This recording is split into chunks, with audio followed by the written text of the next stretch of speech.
Le CSM est donc le nouveau leader de la régionale 1 Vito. Le Sirocco des Abîmes a manqué l'occasion de garder la première place.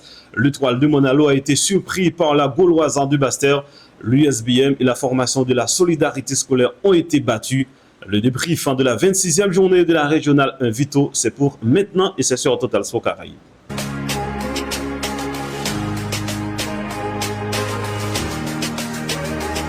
Bonjour, bonsoir, merci de votre fidélité à Total Sport Caraïbes. Nous sommes très contents de rentrer chez vous pour le débrief de la 26e journée de la régionale 1 Vito, en commençant par le match de la solidarité scolaire contre le CSM.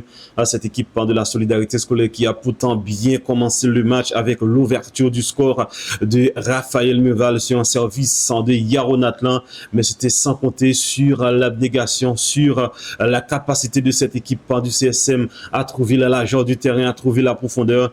Et ils ont égalisé logiquement avec Christian Salazar. Et derrière, c'était la débandade totale. Cette équipe de la solidarité scolaire a été sombrée avec des buts de Vandal et Coleman Mako en première période 3-1. Le score des premières 45 minutes de retour au vestiaire. Cette équipe de la solidarité scolaire était revenue avec de meilleures intentions. Ils ont réduit le score et la rentrée de Steve Faubert a tout changé puisque le puissant attaquant du CSM a marqué le 4e but et le 5e but était l'œuvre de Davy Gann. Victoire logique puisque cette équipe du CSM était bien meilleure dans pratiquement tous les compartiments du jeu et physiquement cette équipe de la solidarité scolaire a été craquée. Le CSM qui est donc le nouveau leader après cette victoire. L'Étoile de Monalo, de son côté, a perdu 3 points importants dans la course au titre. Les protégés de Moïse Castries ont mordu la poussière à domicile face à la Gauloise de Basse-Terre, 2-0 avec un doublé signé Nicolas Yoris. Cette équipe de la Gauloise de Basse-Terre qui a ouvert le score très tôt dans le match à la première minute de jeu. Et malgré plusieurs tentatives de l'Étoile de Monalo, ils n'ont pas pu égaliser dans ce match. Et à la fin de cette rencontre, dans les minutes de temps additionnel, cette équipe de la Gauloise de Basse-Terre a marqué un 2e but de Nicolas Yoris qui a permis à cette équipe de la Gauloise de gagner et faire un très bon pas vers le maintien. Le Phare de Petit Canal, de son côté, a gagné dans la douleur grâce à des réalisations de Grégory Gendré, Daraza Sullivan et Mathis Citronel en fin de match. Les Canaliens ont tout simplement renversé cette équipe du Cerfa Football Club qui menait 2-0 au tableau d'affichage. Ça n'a pas été un match facile pour cette équipe du Phare de Petit Canal. Une très belle victoire des Canaliens qui se rapproche un peu plus du podium. L'autre match de la journée, c'était la Juventus de Sainte-Anne qui était à domicile pour croiser les fers. Cette équipe de l'AS Dynamo, Dynamo qui avait un penalty en toute fin de match pour gagner ce match, mais c'était sans compter puisque l'Ostic Tanguy a stoppé ce penalty de Luigi Moss à 2 buts partout. Le score final, il faut dire que c'est Fermis qui a marqué les débuts de cette équipe de l'AS Dynamo. Une victoire de l'AS Dynamo serait vraiment importante pour cette équipe entraînée par Steve Bizassen, mais cette équipe de la Juventus de Sainte-Anne a bien tenu tête. Score final à 2 buts partout. Le Sirocco des Abîmes était à domicile hier, mais juste avant le Sirocco des Abîmes, l'USBM était en déplacement sur le terrain de l'Amical Club de Marie-Galante après avoir encaissé 8 buts face au Sirocco des Abîmes mercredi. Cette équipe de l'USBM était dans l'obligation d'aller faire un bon résultat sur le terrain de l'Amical Club de Marie-Galante.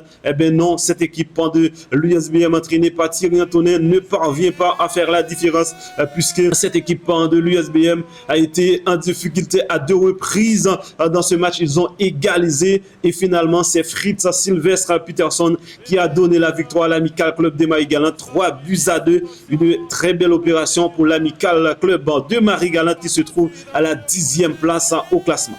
Autre match attendu, c'était le derby abîmien entre le Sirocco des Abîmes et la Jeunesse Évolution.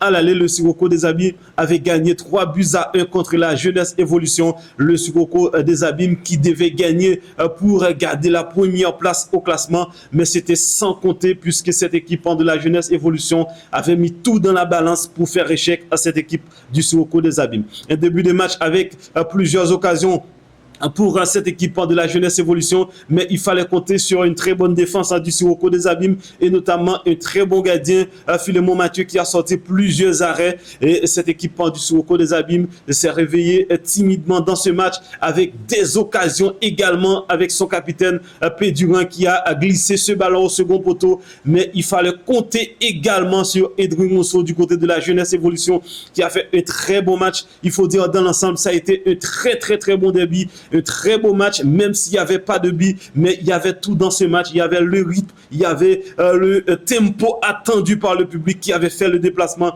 Et il faut saluer l'animation qu'il y avait dans le stade. Donc c'était un très beau derby, comme je viens de le dire, et je salue la performance des deux équipes, même si l'état du terrain était catastrophique, mais on avait vu la volonté des deux équipes de poser le ballon, de faire du beau jeu. Donc bravo aux deux équipes, même s'il n'y avait pas de but, mais ça a été un derby très animé. Donc voilà, un point sur le classement avec le CSM qui est donc en leader.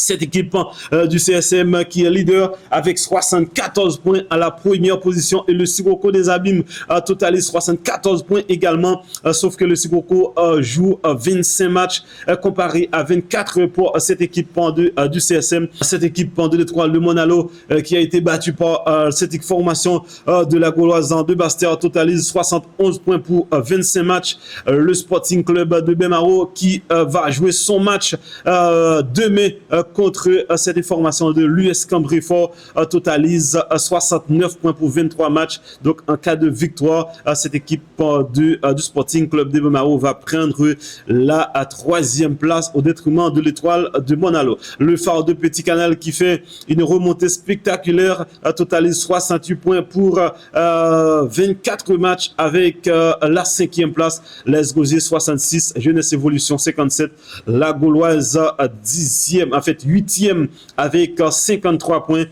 L'AS Dynamo 53, l'Amical 52, 11e place, Solidarité Scolaire 49 et à la 12e place, l'USBM, l'US Cambréfort qui joue contre le Sporting demain et 45 points. La Juventus de Sainte-Anne est donc en bon dernier avec 37 points. Donc voilà le point complet sur la 26e journée en attendant le match du Sporting contre Cambréfort ou Cambréfort contre le Sporting. Un match que vous aurez à suivre sur Total Sport Caraïbes. Merci à chacun de vous d'avoir été les nôtres. Merci d'avoir suivi le débrief de cette 26e journée. Je vous donne rendez-vous à très vite sur Total Sport Caraïbes.